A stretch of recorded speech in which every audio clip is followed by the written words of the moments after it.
It is a very rude hour for me to be awake and talking, so I'm going to keep my voice down.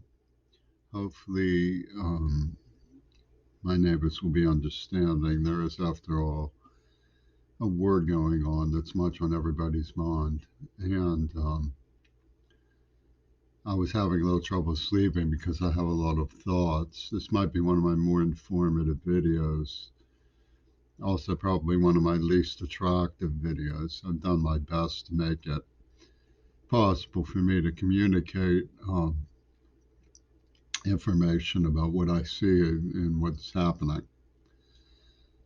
First, I want to identify myself. I want to identify my feelings about Russia and Putin's actions, as well as deficiencies in my own government.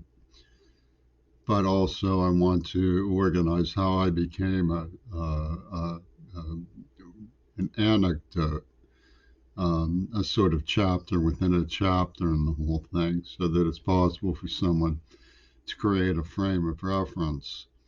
Of course, there are people who have long pigeonholed me too, so I'm going to have to buy with intelligence systems that have it in for me.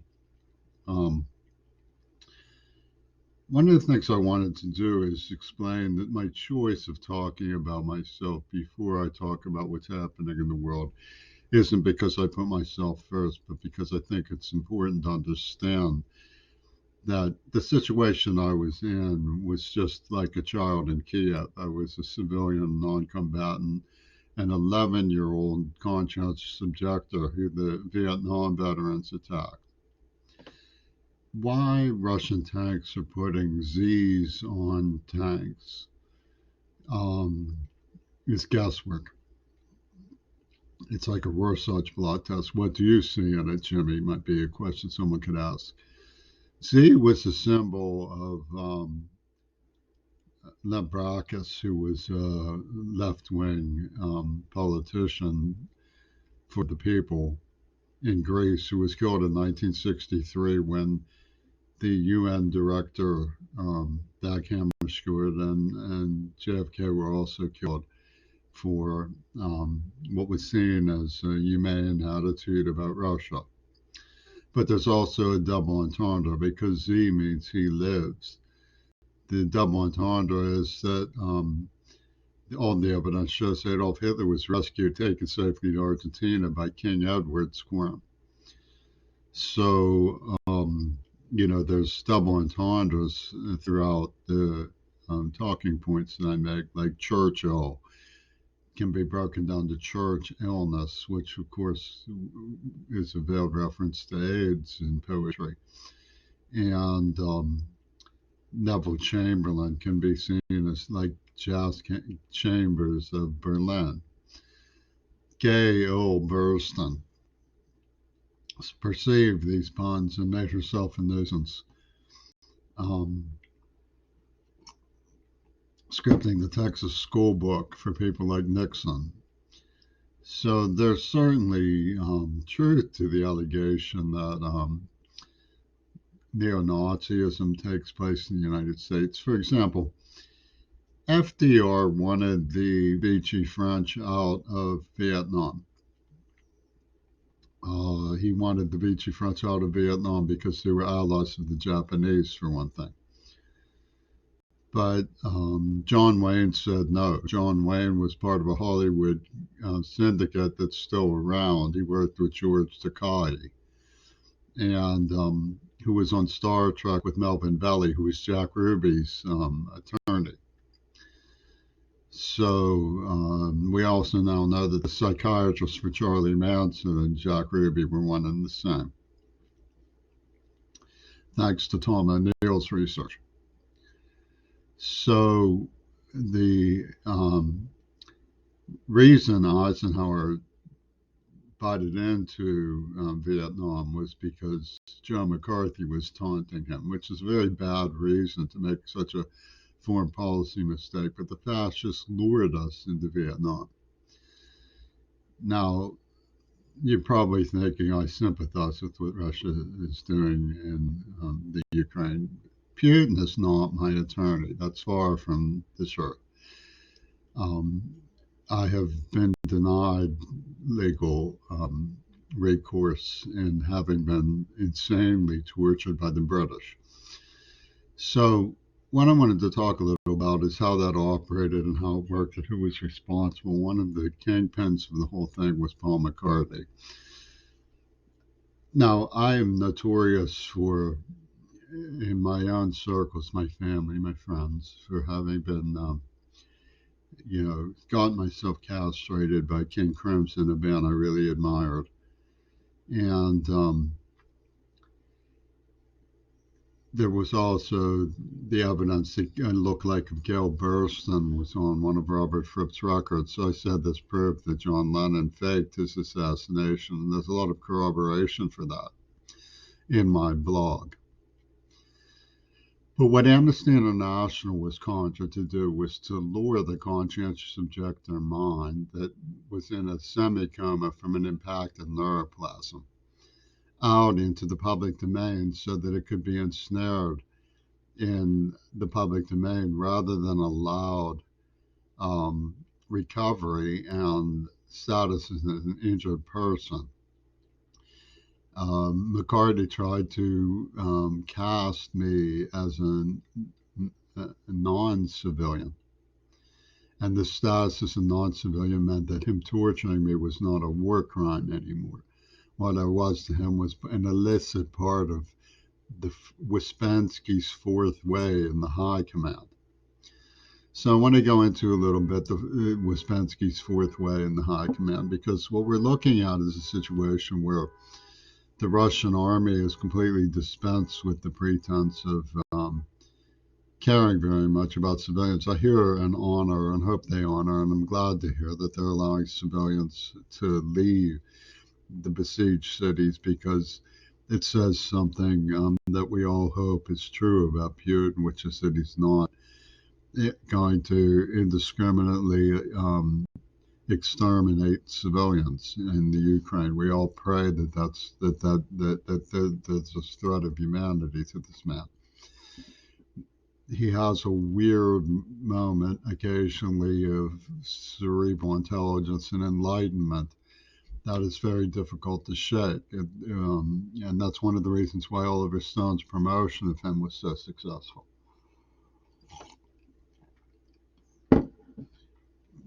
Now, Pittsburgh and Robert Fripp were quick to the stereotype button when it came to me. They started using what Peter Gabriel said was rapid eye movement interrogation. Well, they had implanted a neuroplasm that only they knew was there. So naturally, I was going to have involuntary seizures. And what they said was hiding a rape was actually traumatic amnesia about being brutally kidnapped in the snow and tortured as a child. And there's a world of difference between those two things, but in their minds, there is not. And so they chemically castrated me, which has made me somewhat notorious in the city of Pittsburgh because they knew that I loved King Crimson and went to them for shelter. And they think that's really fun. They think that's really, really funny. So what we see is the hand of Trumpitude in all of this. Notice that he names his daughter Ivanka, with which is a Russian style name. You see, the fifth column of Putin's rhapsodies is Trumpitude. Trumpitude and Putin, these work together. Santorum is among those people who is my detractor, who is terrified of what Andrew Cho and the UW Dialectical Mission House here, the Syrian experienced mercenaries, have in for me. He's aware that there's a similarity between poisoning somebody in the mouth and using acid on dissent. And the similarity comes from the bond that exists between Putin and Trump. Pompeius and Lavrov are very tight cahooters. And they've repeatedly poisoned me. They've used nerve agents on me. They used a poison in my mouth.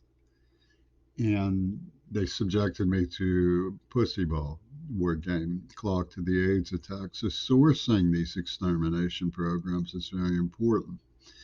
One of the things that they did was murder 3 Kennedys. So we're dealing with a situation where Putin, in my opinion, should be distancing himself from the implications rather than embracing the implications. Because, but there was always sort of an overlap between Russian intelligence and American intelligence in the fascism area, as what happened in Dealey Plaza and how Lee Harvey Oswald was cast and sort of made into a golem by people using thumbs on clay.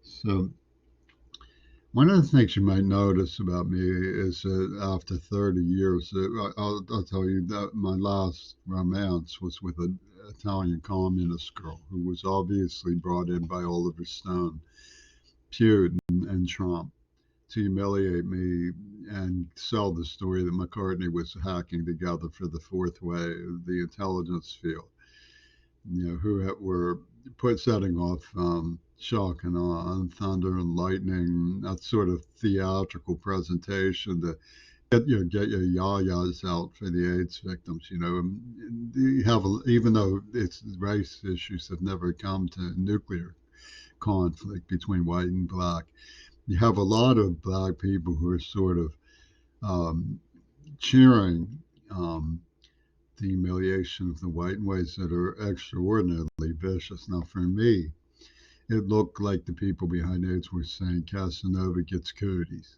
I thought it really did need to be looked into, and I found a genocide porno ring. That is what they were saying and doing, and they were making a laughing stock of someone who they tortured. And I thought this kind of extermination program really does need to be traced. But you find that for 30 years after, well, for 15 years later, they chemically castrated me after horrors of ordeals of poison crime. They broke into my house, somebody with the initials RT, who was a madman from like Blackwater or something, who was on the Pitt football team, poisoned me. And there was, they finally got around to chemically castrate me with something, and I've been loads. So it's a lonely hearts ordeal. Isn't that clever? How poetic. So we're dealing with a conspiracy of oligarchs.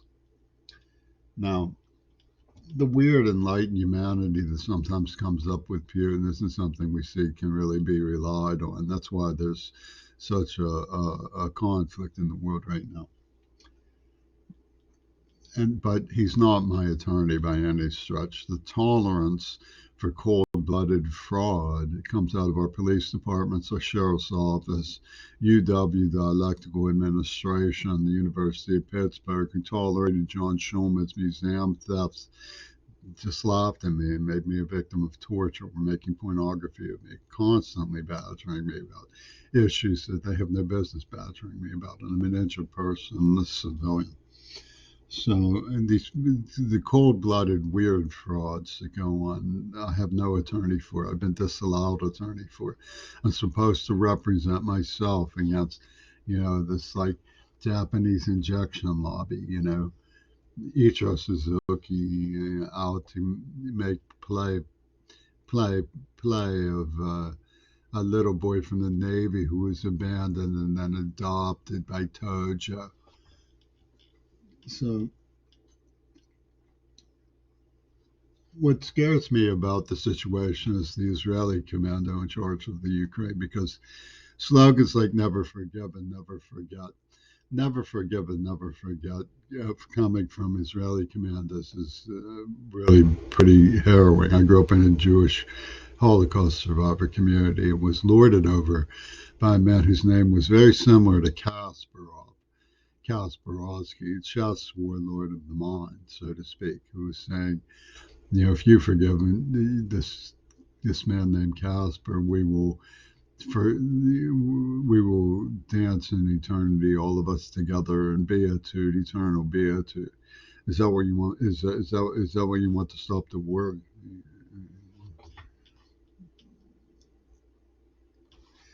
Now, The Israeli commandos in Pittsburgh who were subjecting me to this had a knack for stupidities themselves. They used to eat Cheetos and call them munchies, right? They said they had the munchies. Well, Edward Munch did a painting called The Scream, which was very similar to King Crimson's first record, which was imprinted on me when they tortured me as a child. And they had this lobby run by Leslie Katz, who used to chant, "Gonna rape, kill, pillage, burn, and eat babies." So we know what the munchies is a reference to. Um,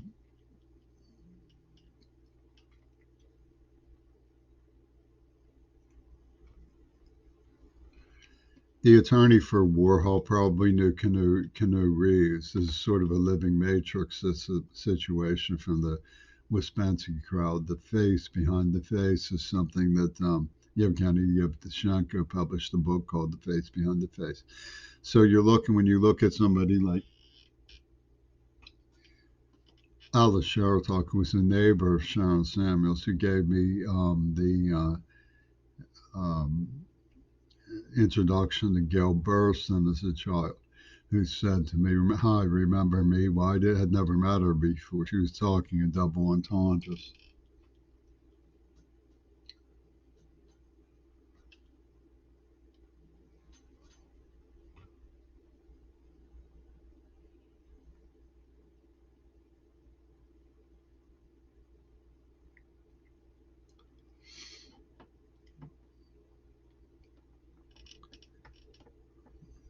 Judging from my notes, I've said everything I was going to say.